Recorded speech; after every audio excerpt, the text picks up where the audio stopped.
So preventing it, this is where we talk about the main things. The basic thing is to keep the cat eating, and this is where I bring it up. A lot of people get very obese cats, or their doctor tells them, oh, your cat's getting fat or needs to lose weight, things like that. You cannot do to these cats what people do, where they go on these like crash diets and like, oh yeah, I'm going to lose 10 pounds in 3 days or whatever. You can't do that to a cat because this is what's going to happen. As we say, like if you want a dog to go on a special diet food, you can starve that dog pretty much. I mean, eventually when the dog gets hungry enough, it's going to eat that food. You can't do that to a cat, because a cat will refuse to eat, and then they'll go into hepatic lipidosis, which is an unwanted, obviously, condition. You really only want a cat that is obese or fat to lose. Even 2 pounds a month is pushing it, depending on how big the cat was to begin with. You really don't want to go above 1 pound to 1.5 pounds a month. Because even that little amount of weight loss sometimes can really make them do their energy source. So that's something to keep in mind. If they are ill, sometimes a vet will say, well, try to tempt them to eat any way you can. Give them fresh tuna, give them anything, because we just don't want them to stop eating. But what's interesting about this disease is that last point, which is I have had cats that I have treated for upper respiratory infections, which are basically common cold. They have not eaten for 2 weeks. I mean, we force feed them a little bit, probably not enough for their energy requirements. They don't get this. We have a cat sometimes at the shelter that doesn't eat for 48 hours and all of a sudden they're yellow. It's very hard to predict which cats are going to get this disease, but I will say that the classic pattern is the obese cats that lose a lot of weight very quickly. Those are usually the ones that are going to be prone to hepatic lipidosis, and that's something that we definitely worry about with these guys. So that's why if you are working with a cat in that way, you really want to make sure you try to keep them eating and stuff like that. So what I'm going to show you now, hopefully, is a little bit on diabetes. And I've tried to explain diabetes, but I find showing it in this way is a little bit better. It kind of explains how insulin and diabetes and all of that stuff are linked together.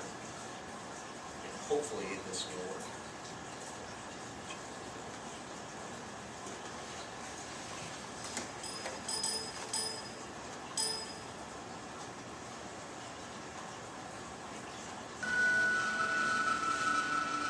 When you hear the word insulin, you may think of a drug taken by people who have diabetes.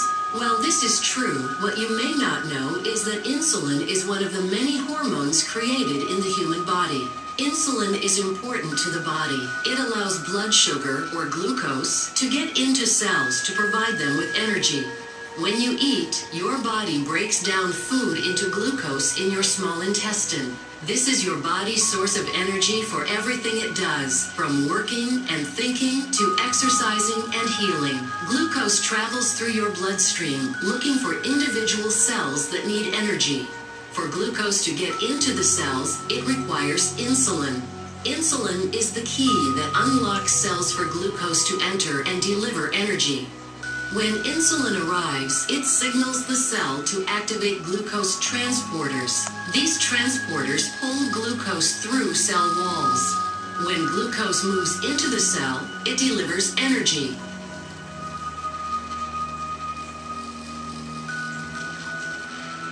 Insulin is normally produced in the pancreas by specialized cells called beta cells. When glucose enters your bloodstream, the pancreas matches it with the right amount of insulin to move glucose into your cells. In people with diabetes, this process doesn't work as it should. In type 1 diabetes, scientists believe the body's immune system mistakenly attacks and destroys beta cells in the pancreas. Type 1 A person with type 1 diabetes loses the ability to produce insulin.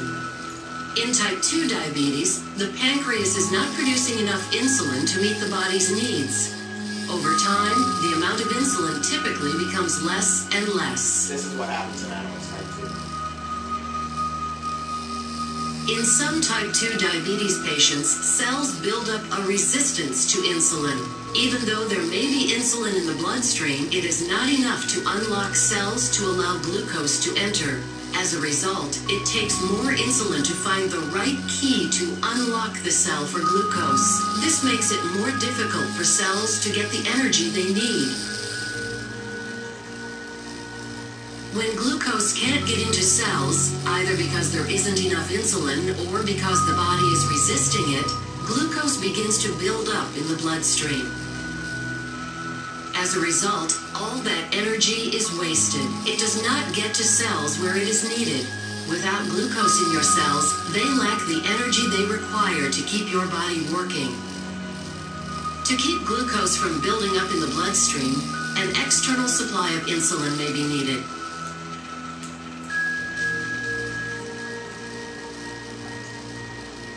Because people with type 1 diabetes can't produce their own insulin, they must inject insulin several times every day or receive insulin through an insulin pump. Many people with type 2 diabetes take insulin too. Injected insulin acts on glucose in a similar way to insulin the body would produce if it could. Like the body's insulin, injected insulin helps reduce the amount of glucose in the bloodstream by getting it into cells where it is needed for energy.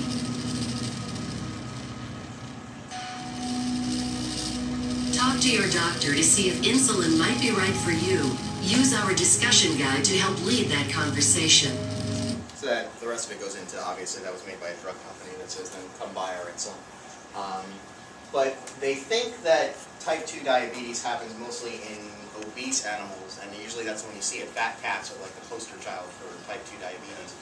They think it happens because fat deposits actually start to form on the pancreas that prevent those beta cells from being able to release insulin. Like I said, you almost never see it. You almost never see a type 1 diabetes situation in an animal. Dogs sometimes can get juvenile diabetes like kids do, but it's really rare. And as far as nutrition goes, that's where we get into the whole complex carbohydrates. There's a whole diet theory behind insulin. And what's very interesting about cats with diabetes is that if you get them on that diet trial, they can actually go into what we call remission, which means they don't need insulin anymore. They kind of cure themselves, and then all of a sudden they go back to being diabetic. So you have to watch them very closely. But it can be very difficult to regulate a diabetic animal to start, especially cats. Cats can be an absolute pain because their body just tends to sometimes reject certain different types of insulin because their receptors just don't need it and stuff like that. So diabetes, I'll be honest, is a 2-hour talk in itself to go into the exact mechanisms and all that stuff. But that's kind of just giving you an idea of how blood sugar is regulated in the body and how increased blood sugar, again, leads to some of the signs of diabetes. Is really, like I said, a talk into itself. So that's pretty much all the stuff I have. I think we've got like 3 or 4 minutes. Does anybody have any questions?